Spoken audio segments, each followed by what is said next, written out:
Ilang sandali pa, nagsimula na ang balagtasan kung bakit sila ang dapat na maligtas na grupo. Ipinakikilala ko ang unang magtatanghal sa balagtasan.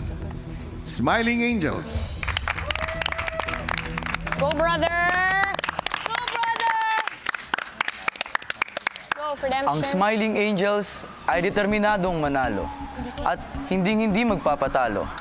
Lagi kasing palpak ang inyong mga plano. Oo, kami ay palangiti. Pero sa laban na ito, di nyo kami makikitang humihindi. Hindi namin kailangan magkunwari dahil ito ang tunay naming ugali. Bato-bato sa langit. Wala sanang tamaan at wala sanang magagalit. Pakitang tao pa din ang ibang tao dito.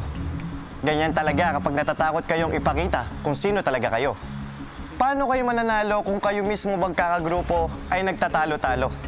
Ang taas ng tingin nyo sa sarili nyo. Kaya ngayon, ibababa muna namin kayo. Habang nagpe-present po si Rave, may mga times po talaga na meron po siyang sinasabi tapos tumitingin po siya sa grupo po namin. Siyempre, nakaka-overthink din po talaga. Bukod sa ngiti, tawa at saya, ang grupo namin ang literal. Walang nagsasapawan, walang bida-bida.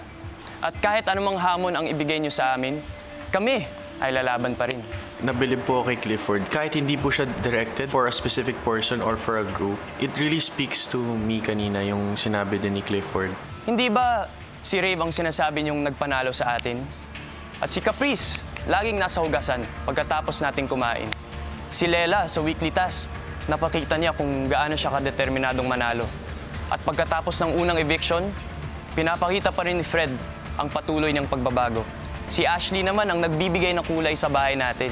Pero pagdating sa mga seryoso na bagay, nagbibigay siya ng mga magandang gabay. Ito ang mga patunay na ang grupo namin ay hindi puro salita, pero may gawa. Wala kami dito para kayo ay aming kalabanin. Dahil ang tunay namin na kalaban ay ang dating sarili namin. Andito kami hindi para makipagsiraan. Andito kami kasi ang grupo namin ay patuloy pa ring lumalaban.